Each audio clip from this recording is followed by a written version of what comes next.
إن الحمد لله نحمده ونستعينه ونستهديه ونستغفره ونعوذ بالله من شرور أنفسنا ومن سيئات أعمالنا. من يهده الله فلا مضل له ومن يضلل فلا هادي له، وأشهد أن لا إله إلا الله وحده لا شريك له، وأشهد أن محمدا عبده ورسوله صلى الله عليه وعلى آله وأصحابه وسلم تسليما كثيرا. أما بعد. This is our 7th class on Al-Usul al-Thalatha. And we talked about the first introductory 4 fundamental principles. These are the introductory principles. The first one was knowledge, and he defined knowledge as knowing Allah, the Prophet Muhammad ﷺ, and the religion of Islam. The second one was to apply your knowledge, which we finished off last week. The third one today is calling people onto it. Calling people onto it. And that brings us to our first point today. Calling people onto what? What does the dhamir go back to? What does the dhamir refer to? What does the pronoun, what does it refer to? It. Calling people onto it. Calling people onto it usually refers to the last matter. What the last matter is da'wah, applying it. Calling people to applying it. We already explained though that applying knowledge doesn't come without you knowing knowledge. So in reality, calling people onto it means calling people onto knowledge and its application, because they come side by side. They're inseparable. That's the first point. Next point is an important issue many discuss. Is da'wah fard ayn or fard kifaya? Is it communal obligation or personal obligation? And the answer to that is a twofold answer. Da'wah is ordaining the good and forbidding the evil. That's da'wah. Ordaining the good and forbidding evil is da'wah. There needs to be, the first answer, the first fold of the answer is, there needs to be a group of people devoted to ordaining the good and forbidding the evil. They got to be devoted for that task. That part here is fard kifaya, communal obligation. If a group does it, it's sufficient for the ummah. Every individual of the ummah doesn't have to be a khatib. We don't need 1.6 billion khatibs. Or master the elucidation of all the hadith of Bukhari. Or break down the narrations of the chain of narrations of the hadith. A group of this ummah have to go get the classical, detailed, in-depth knowledge in hadith, in mustalah, in seerah, in tafsir, in fara'id, in inheritance, the laws of inheritance. That in itself, all that is fard kifaya. Allah in the Quran says, وَمَا كَانَ الْمُؤْمِنُونَ لِيَنْفِرُوا كَافَّةً. It's not proper for all the believers to go out in jihad. وَمَا كَانَ الْمُؤْمِنُونَ لِيَنْفِرُوا كَافَّةً فَلَوْلَا نَفَرَ مِنْ كُلِّ فِرْقَةٍ مِّنْهُمْ طَائِفَةٌ. A party should stay behind and get the instructions, get the lessons on Islamic knowledge, so that they can warn their people when they return to them. A group of this ummah has to be in the forefront of da'wah. They have to take on the challenges. When people bring misconceptions, they got to respond to them. When government spread kufr, someone's got to stand up to it. Someone needs to respond to all that. Someone needs to respond to the rawafid, to the khawarij, to the murjia. Someone needs to lead Jum'ah. Someone needs to lead salah. Someone has to have the detailed knowledge of jarh and ta'dil. Someone has to have the detailed knowledge of inheritance. But that's not something everyone is able to do. It's not something everyone is able to do. And in fact, it's impossible to burden the whole ummah with such detailed knowledge. Ibn Kathir rahimahullah said, there needs to be a group of this ummah in the forefront to confront the wrong, stop the evil, and represent and convey the truth. And then he said, which leads us to the answer, the second answer, the B answer. At the same time, it is also wajib on every individual to the extent he can do. It's wajib on every individual to the extent he can do. That's the second answer. Every Muslim has a personal obligation, a fard ayn obligation, individual responsibility to perform da'wah. Each according to the best of his abilities or her abilities and according to their surroundings. And that varies, that slightly varies based on every individual, based on their knowledge. You have to do da'wah in what you know, in your surroundings, around you. You don't have to be a khatib, but you do know salah is fard. You see someone who's not doing their salah, you say salah is obligatory on us. You have to perform your salah. You know backbiting is haram. You're in a setting where there's backbiting. You say stop, this is haram. The Prophet sallallahu alaihi wasallam in Sahih Bukhari, بلغوا عني ولو آية, convey from me even if one ayah. If you know one ayah, go ahead and convey it. You know that truly, you truly know the meaning of that ayah, convey it. In the Quran, وَلْتَكُمْ مِنْكُمْ أُمَّةٌ يَدْعُونَ إِلَى الْخَيْرِ وَيَأْمُرُونَ بِالْمَعْرُوفِ وَيَنْهَوْنَ عَنِ الْمُنْكَرِ وَأُولَٰئِكَ هُمُ الْمُفْلِحُونَ. Let there arise a group out of you, inviting people to that which is good, to Islam, enjoining the good and forbidding the evil. يَأْمُرُونَ بِالْمَعْرُوفِ وَيَنْهَوْنَ عَنِ الْمُنْكَرِ وَأُولَٰئِكَ هُمُ الْمُفْلِحُونَ. A group of you. Min, minkum, min, in Arabic, means tab'id, meaning, which would mean a group of you. Let there be a group of you. Min tab'id, meaning some of you. Which, if you take it to that, if you take min lit tab'id, would mean the fard kifaya, the communal obligation. Meaning, let there a group of you master the knowledges. But min in Arabic could mean al-jins, which means, the verse would mean, let there be of mankind, meaning all of you. Min lil jins, meaning mankind, which would make the verse meaning the fard ain type of da'wah, the individual obligation type of da'wah, because min could be also lil jins, meaning of mankind. Abu Huraira in Sahih Muslim, the Prophet sallallahu alaihi wasallam said, whoever sees the hadith, all of you know, whoever sees, it's in Sahih Muslim, whoever sees evil, let him change it by his hand, if not by his tongue, if not by his heart. Every Muslim is directed to change based on, and of course every single one of these, the tongue, the hand, and the heart, has its own rules and regulations. Matters one is trusted with, like his own children, he's obligated to do da'wah with them. يا أيها الذين آمنوا قوا أنفسكم وأهليكم نارا. O you who believe, guard yourselves and your family. How could you guard them without giving them da'wah? A person must do da'wah to his family because he's entrusted with them, and he will be asked about it. A woman is to do da'wah with her family as well, in her surroundings, in her relatives, in her friends, in her peers, because she may be asked about it. She may be asked about certain situation where she's in if she doesn't do the da'wah. If one is in a gathering where there's wine being served, he must or she must tell him this is prohibited, and the least of it, forbidding the evil, is walking away. Walking away from that is in itself forbidding the evil, and it's better if you tell them. So the point is, the detailed form of da'wah, where you know the detailed Islamic knowledge and you convey that, and you talk about the Khawarij, the Murji'ah, the Rawafid, the Jarh and Ta'deel, that's fard kifaya. But there's an obligation on everyone within his surroundings to the best of his abilities and means. That one's not fard kifaya, that's a fard ain. The next point. We emphasize knowledge so much in our classes. Alhamdulillah, from what I gather from the questions that we've been getting, is that many who follow these classes on a regular basis are heavily involved in da'wah. And that's a good sign. And that's our target. That's the kind of group we target. A common question I've been getting is that, should I cancel my da'wah efforts? You emphasize knowledge so much. Should I cancel my da'wah efforts and focus on learning? And I'm going to let Imam Ahmad answer that question for you, rahimahullah. In Manaqib al-Imam Ahmad for Ibn al-Jawzi, Salih, the son of Imam Ahmad, said, a man saw my father with an ink pot. They used to carry the ink pot. And it was in my father's hand. Salih is talking about his father. The man said, Abu Abdullah. Abu Abdullah is the name of Imam Ahmad.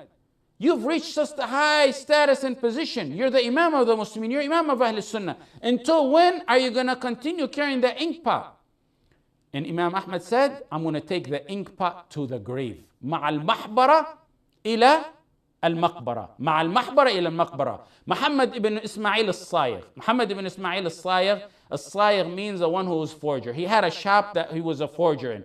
He said, me and my father were working. Imam Ahmad came by carrying his shoes. and passed by our shop. My father grabbed him by his thawb, by his dress. He says, aren't you embarrassed, Imam Ahmad? Until when are you going to keep learning from these young kids? You keep learning. Those kids you go and learn, they're either one or two things. They're either younger than Imam Ahmad, or they did not have the knowledge Imam Ahmad had. But he still went to learn from them. Imam Ahmad told As-Sayigh, he told him, until death. I'm going to keep going to learn until death. When death comes, then I'll stop learning. In Jami' Bayan al-Ilm wa Fadlih, Ibn Abd al-Barr, Ibn al-Mubarak was asked, until when are you going to continue learning? Because he always pursued learning and studying. He said, until death. Another time, when he was asked the same question, he said, it may be, pay attention to that, it may be that which I need to learn, that which I desperately need to know, when I stand before Allah, I possibly haven't wrote it yet. If you say you want to delay da'wah until you fully encompass knowledge, then we all are never going to do da'wah. Not in this lifetime for sure. Everyone needs to do da'wah in what he knows, in what he's sure of. There may be another matter pertaining to this, which is more personal. Which is balancing between your da'wah time and your learning time. That is not to say you take out da'wah out of your life. You balance it in a way that you see or deem that fits you. Ali Tantawi, a contemporary scholar or a da'iyah, whatever you want to call him, I heard him say that for the past 70 years of his life, since he started learning to read, not a day passed by he read less than 100 pages, unless he was traveling. And when he was sick, it would be about 200 pages. And in his youth, it was 300 pages. He said, I used to read and study for 10 hours a day. He was slightly humorous. He said, if someone studies for 10 hours a day and he's a donkey, something's going to stick in his mind. So look at that. 100 to 300 pages a day of his life, 10 hours a day. Yes, we all have to study like that. We all have to study, and learning is a never-ending process. Allah told His Prophet Muhammad ﷺ, وَقُلْ رَبِّ زِدْنِي عِلْمًا. This is to the Prophet ﷺ. Oh Allah, give me more knowledge. Give me more knowledge. Until when? Until when give me more knowledge? Give me more knowledge? What's the expiration date on this dua? When do you stop saying that, O Prophet of Allah sallallahu alaihi wasallam? Never. قُلْ رَبِّ زِدْنِي عِلْمًا, until his death. That's the Prophet Muhammad sallallahu alaihi wasallam. So imagine us. We continue to learn. Just because you're learning, it doesn't mean you neglect your da'wah. The point of this, if one thinks he can go to Medina or some school or university or study with a sheikh and study and then complete all the knowledge and then sit to teach, that's not a alim. That might be the shuyukh of today, but the real shuyukh studied all the way until death. And they actually, after they left universities, studied more than they did when they were in the universities. If you keep studying until death, you want to delay da'wah until you graduate from learning, then there's no such thing as da'wah, because you're never going to graduate. There's no graduating out of Islamic knowledge. Study, and at the same time you study, convey what you know. But balance it out in a way that suits you. If you don't know knowledge, share the basics. Everyone knows La ilaha illallah Muhammad Rasulullah. Take someone who's a not Muslim and teach him La ilaha illallah Muhammad Rasulullah, or an aspect of it, or an aspect of manners. If you can't do da'wah in your own tongue, do it on the tongue of your others. How? By giving out a book. By a lecture you hear or see, you give it out in an audio format or in a link format. That's doing da'wah on the tongue of others, but you get the same reward. The entire ummah must be dua, but not dua of mimbar. They don't necessarily have to be dua on the mimbar. Everyone in his vicinity should be a da'iyah, in according to that which he knows and what suits him in his surrounding. Everyone has to think about devoting a time frame out of his life for da'wah. Da'wah is not a monopolized mission the so-called shuyukh only take for themselves or take upon themselves. Had it not been for the youth during the Prophet Muhammad sallallahu alaihi wasallam's time, the youth, there would have been no Islam today. We're all, like the Prophet sallallahu alaihi wasallam gave example, we're all on a ship, ordaining for good and forbidding the evils, like people on a ship. If you let someone destroy that ship, the whole ship sinks. If we let it and stop anyone who's trying to destroy the ship, preserve it, then we're all going to reach the shore safely. The next point, we encourage learning. We encouraged it so much that people began to ask us, should we stop da'wah and just learn? We just answered that. We said, no, you give da'wah while you learn. At the same time, but balance it in a way that suits your personal life. The next point is, related to this, is that you do give da'wah, we said, we encourage you, but know your limits. Today, there's a worldwide Islamic epidemic. One who might be a good talker, or possibly even just grow a couple-day-old beard, maybe put on a scarf, maybe even not even a scarf, just put on a kufiya, and go to a local masjid or give a talk or two and just upload it on YouTube. What happens? The man who has sacrificed his whole life in medical school, who knows snippets of Islamic knowledge, or possibly one or two bits and pieces of Islamic knowledge, the one who spent and sacrificed his life in law school and engineering school, or maybe a businessman, suddenly, he's a sheikh, he's a mufti, he's sheikh so-and-so. He begins to speak so boldly in matters of the destiny of this ummah, the Sahaba and the four Imams would have backed away from. Sometimes it starts off innocently. That's the truth of the matter. He teaches, he knows some good hadith, good lecture, good khutbah he gives, and he conveys it, and it starts off good. Or he goes to a non-Muslim community, he conveys a lecture, invites them to Islam. That's good. But some don't know where to stop. Suddenly after he speaks in the local community and begins to wear his kufiya out a lot, and then a few-day-old beard, or possibly sometimes you go to Hajj and come back and he's a sheikh and a mufti from going back to Hajj, or go to Medina for Umrah and come back, or he went back to Medina. What's his knowledge? What's his sheikh? Oh, he went to Medina. How long did he stay in Medina? 3 weeks. What did he get in 3 weeks? The problem is people don't know their limits. Now, in this day and age, you don't ask, where's the sheikh? You ask who's not the sheikh. You just present a question, Islamic question in any field, in any surrounding, and just see the people. And see who will say, well, Allahu A'lam. Let's consult the sheikh, see how rare that is. Abdurrahman ibn Abi Layla said, I met 120 of the Ansar. 120 of the Ansar, the Prophet ﷺ Sahaba. Abdurrahman ibn Abi Layla is a tabi'i. He said, if you ask each of them an issue, they would defer it to the other person, and the other person, and until it comes back to the first person. It goes from 120 people all the way back to the first person. Not a single of them preaches a hadith except that he wishes his brother would suffice him. Not a single one of them would give a fatwa except that he wishes his brother would suffice him. Can you imagine asking 120 Muslims today about an Islamic matter? Oh, wallahi, I think this and this. And I think this and ask him, my watch broke or my computer broke. He's going to say, oh, take it to the computer office or this place, they know good. But Islam, everyone's a sheikh today. Umar used to say, fear Allah and giving your opinions over matters of this deen. Umar and Ali, among others, when an issue used to arise, they are the best of the best in the best century. You would think Umar and Ali would jump up and answer the question. But when a question or issue would arise, they would gather the Sahaba, get together. What's the answer to this question?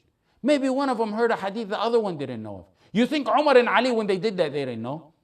Honestly, do you think they did not know when they would gather the Sahaba and ask them? No, but they wanted to make 1,000% sure that this is the right answer, that they didn't miss out on anything. Ata ibn Sa'ib said, a tabi'i, I met men, he means about the Sahaba. He's a tabi'i talking about the Sahaba. I met men, when one is asked about a fatwa, his answer would be while his knees were trembling and shuddering. His knees would, why? He fears Allah that he's going to be asked about this question. Al-Sha'bi, Al-Hasan al-Basri, and Abu Hussein, all tabi'een, the second generation after the Sahaba. They said, some of you today give fatwas in matters that if they were presented to Umar ibn al-Khattab, he would have gathered the people of Badr to consult with them. إن أحدكم لا يفتي في المسألة لو وردت على عمر بن الخطاب رضي الله عنه لجمع لها أهل بدر. What do we say today, Sha'bi? What do we say about today, Al-Hasan al-Basri? What do we say today about the Ummah? If that's during your time, the first century. People who can't, wallahi, people who cannot pronounce a single verse from the Quran have today become, whether they call themselves or other calls them or not, indirectly, have become muftin. People so ignorant, they use matters abrogated in Islam as proof to substantiate their stance. Wallahi, we heard those who can't pronounce a single verse from the Quran clearly issue fatwas or use some kind of proof on matters that are abrogated. Abrogated to, for example, as proof for free mixing and mingling. Imam Malik said, whoever wants to answer a fatwa or issue pertaining to Islamic matters, let him contemplate as what's best for him before Allah. What's going to suffice him when he's before Allah? Let him remember heaven and let him remember hell. And after he contemplates and think that, let him answer. من أحب أن يجيب على مسألة فليعرض نفسه قبل أن يجيب على الجنة والنار وكيف يكون خلاصه في الآخرة ثم يجيب. A man asked Imam Malik and he didn't answer. The man said, Abu Abdullah, please answer me. Imam, answer me. Imam Malik replied, do you want me to be a justification to the action that you want to do? Do you want me to be the justification for the action before Allah? And then I'm the one to get punished and you go scot-free? Al-Haytham ibn Jamil, he said, Imam Malik was once asked about 48 matters. He answered 32. And he said to the rest of them, I don't know. He answered 32. And the rest of them, he said, I don't know. Roam around the world and ask the same number of questions Imam Malik was asked about and see how many answers. You're going to get, if you ask 50, you're going to get 50 out of 50. You ask 10, you're going to get 10 out of 10. It's a miserable situation of the ummah. One man told Imam Malik, Abu Abdullah, if you say I don't know, who knows? Imam Malik, you're the mufti of your time. Imam Malik said, you don't know me more than I know myself. I know myself. He's saying, do I look special to you? I'm an ordinary person and I know my limits. If Imam Malik knows his limits, shouldn't people of today know their limits? He said if Ibn Umar said he didn't know, then I can say I don't know. Being conceited, and this is Imam Malik's word, and love of prestige and leadership is what destroys people. That's why they can't say I don't know. Here I have a comment to say about this. When like Umar ibn al-Khattab, when Uthman, when Imam Malik, when they would gather the Sahaba to consult with them, when Imam Malik would say, and remember Ibn al-Jawzi, we talked about him in the last halaqah, he would back away from matters. The kids would probably ask, Imam Malik says, I don't know, to people who are traveling from weeks journey just to ask him, and he says, I don't know, to several questions of theirs. Do you think the Sahaba or Imam Malik didn't really know? I always think about this issue. Al-Shafi'i, they told him he was legible to give fatwa when he was 15 years old. His shuyukh told him, you are legible to give fatwa when he was 15 years old. His teacher, Ibn Uyayna, used to teach and ask the Shafi'i, who was still a kid, what do you think about this matter? What do you think about this hadith? And he would refer people to ask a Shafi'i, his own teacher. Malik took the task of giving fatwa at the age of 21. After he went around to his shuyukh, he said, am I suitable now to give a fatwa or not? They told him, Imam Malik, if your shuyukh would have told you no, would you have stopped? He said, certainly. Certainly I would have. You remember that last class I mentioned, two of the most prominent shuyukh of Ibn al-Jawzi, who would back away from giving fatwa that the kids in his halaqah would give. Something I always thought of is, do you think they really didn't know? You think these people didn't really know? I'm almost positive, we don't know the ghaib, but I'm nearly positive they did know the answer. What I believe is that there was opinions or many hadith in the matter. They were not at a level where they were 100% sure. They were probably 99.9% sure. Okay, this is the right answer, but we're not 100% sure, so they back away. That's my feeling, and that's what I know of these imams. If your boss gives you a discretion to sign off on certain matters, you would think a million times before you proceed, and you would ask around, you think this is the right decision? I want to make my boss happy. He gave me a discretion to do this and that. Do you think I made the right decision? If one was an advisor to a king, to a president, and the king and president give him discretion to do certain things or to make certain decisions, he would ask around all over and make sure that's the correct 100% decisions. One who's going to give a fatwa is given a fatwa, matter pertaining not to a king or a president or a boss. It's a matter pertaining to Allah that you're going to stand before Allah and ask about him. Your boss, you can get over it. You can lie to him. Your president, your king, you can get beyond that. You can pass that point. But Allah the Almighty. Ibn al-Qayyim, rahimahullah, said, Allah prohibited speaking about him without knowledge. And it's considered among the biggest of all prohibitions. Rather, he considered it, Ibn al-Qayyim considered it among the worst sins. Ibn al-Qayyim, حرم الله سبحانه وتعالى القول عليه بغير علم في الفتية والقضاء وجعله من أعظم المحرمات بل جعله في المرتبة العليا منها. قال الله تعالى قل إنما حرم ربي الفواحش ما ظهر منها وما بطن والإثم والبغي بغير الحق وأن تشركوا بالله ما لم ينزل به سلطانا وأن تقولوا على الله ما لا تعلمون. He gave levels. Ibn al-Qayyim said Allah gave levels in sins. He put levels in this verse in 4 sins. He started off with the fawahish, sins, the major sins like adultery, fornication. Then he went to oppression. That's the second level. Then he went to shirk. That's the third. And then he went to the worst level, is speaking about Allah without knowledge. He started with the least and went to the worst. The worst is speaking about Allah without knowledge.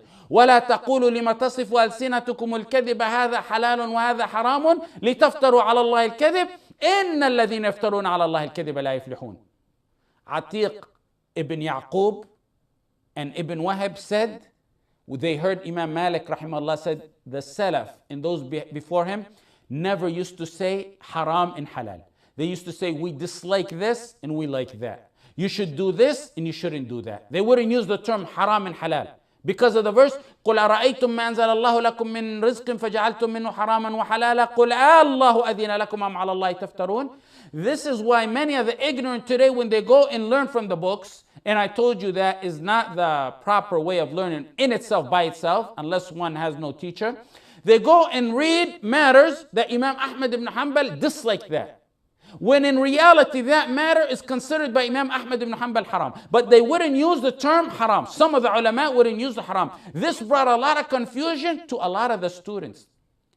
Because they wouldn't use haram and halal, fearing Allah. They say, I dislike this and I like this. I prefer this and I don't prefer that. Then Imam Malik brought many examples where the Salaf used to use makruh, I dislike and I like, and I prefer and I don't prefer, of the Salaf, of the previous Imams. And he said this was a common trend used by them. Abdullah ibn Amr radiallahu anh said, عن النبي صلى الله عليه وسلم إن الله لا ينزع العلم انتزاعا ينتزعه من صدور الناس ولكن ينزع العلم بقبض العلماء حتى إذا لم يبق عالم اتخذ الناس رؤوسا جهالا فسئلوا فأفتوا بغير علم فضلوا وأضلوا. البخاري and Muslim, verily Allah does not take away knowledge by snatching it from the hearts. He takes away knowledge by taking away the scholars by their death. So that when he leaves, the scholars leave and depart, then the people will be with the ignorant. And they will ask the ignorant about verdicts. And then those ignorant will tell them the answers. فَسُئِلُوا فَأَفْتَوْا بِغَيْرِ عِلْمٍ فَضَلُّوا وَأَضَلُّوا. They are in themselves astray and they lead the masses astray. Make da'wah in what you know in confidence. And say in matters that you don't know, I don't know. Or give me time, let me ask. Let me research. Simple and easy. Yes, give da'wah. Don't stop da'wah. Don't say I'm ignorant. Give da'wah in matters that you know and back away from that which you don't know. We have to stop here. We'll stop a little bit early because we have another lecture to go to in about 45 minutes. So If you have any questions or concerns, we will take it next week, inshallah. Or, most of you can personally contact me and we'll answer it. جزاكم الله خير وصلى الله على سيدنا محمد وعلى آله